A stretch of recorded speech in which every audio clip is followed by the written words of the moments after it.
Now, when I grew up and Jack grew up, the Raiders were great, but then they got into a 10, 11-year run where they weren't great. Jack Del Rio is joining us. You know, Jack, when you're changing a culture, you obviously need good players, but you kind of inherited a Raider organization that had a rough decade. How do you change a culture? What are the steps?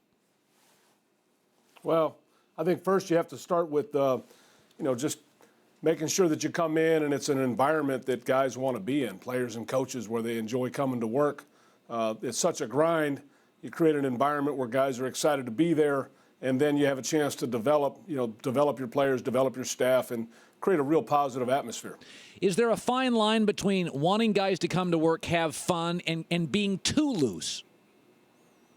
Oh yeah, no. There's definitely work that has to be done. There's a certain amount of effort and commitment, structure that has to be provided, and certainly no problem in doing that. But I think you want to create an environment where like the things that we did here to improve our fields, the things that we did to improve our performance center, the things that we did to improve the meals that we're having, all of that stuff outside of football. A tremendous commitment by Mark Davis and the organization when I got here to really improve those things and bring them up to date. Yeah. Jack Del Rio joining us, who was a great player, former Saint, Cowboy, Viking, USC Trojan, All-American. When I watch Derek Carr, I've said Keep talking, Colin. I love it. Keep talking. When I watch Derek Carr, I've said this on the air. It's not his arm. It's not his feet. He is so emotionally engaged during games. He doesn't go sulk. Mm-hmm. He's in your face. He's in the coordinator's face. I mean, how much, like during a game, Jack, how much do you let him freelance? How much is scripted? How much is Derek? Does he audible a lot?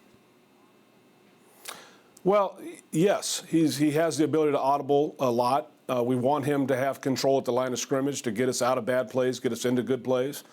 We trust the work that he puts in during the week to prepare, the knowledge that he has, the ability to communicate at the line, whether it be changing the call to a run, whether it be changing the call to a pass, and the execution of those. And that's part of what we've done of him being in the system and him having that comfort zone and the number of reps and snaps that we've had of various plays and the communication that he's been able to have with his receivers and tight ends.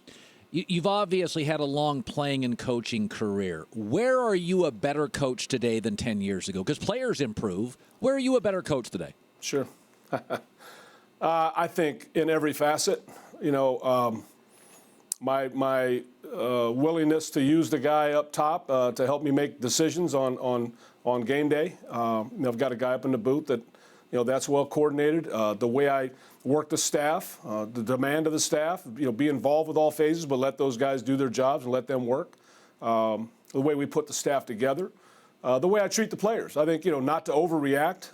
If something goes on, a guy responds in a way that you don't like, he probably needs to be taught, needs to be talked to, needs to understand the why. And so I think, a little more under control myself, a little more mature myself.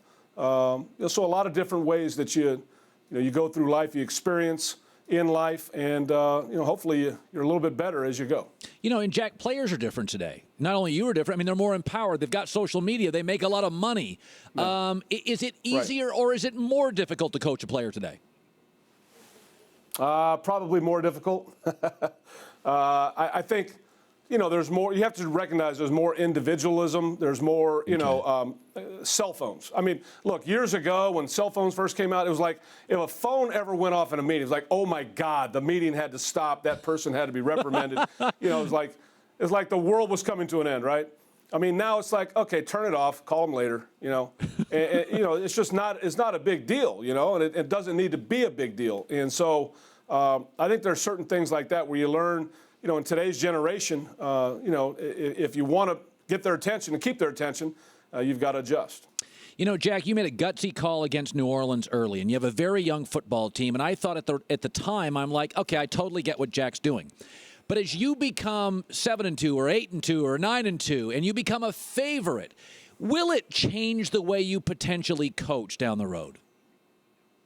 I don't think our record is going to change how I coach. I think, for me, I think it's most important to have the courage to do the things that I believe are right for our football team and that give us the best chance to win. And I understand if it doesn't go well, I understand I'm going to take the heat. So that's part of the deal. But I have to have the courage to stand up for what's right. Jack, I was watching the Cubs last night, and I knew you were going to be on. You were a pitcher, right? Am I wrong on that? Didn't you pitch? I pitched a little bit early, but I was a catcher at Southern Cal. Okay, you were a catcher at Southern Cal. So do you still have a love of baseball? I do. Yeah. Not quite the same love I had, years ago, but I still follow it. Yeah. Okay, so you were a big guy, obviously. Could you hit a lick? Why'd you get out of baseball? Why'd you choose football? You know what? I could hit, and I could play, but I love the intensity of football. I love the physicality of football. So there's something about gearing up for these battles and the build-up all week and the physical nature of the game, kind of the gladiator mentality. I'm really drawn to that. So I couldn't let it go.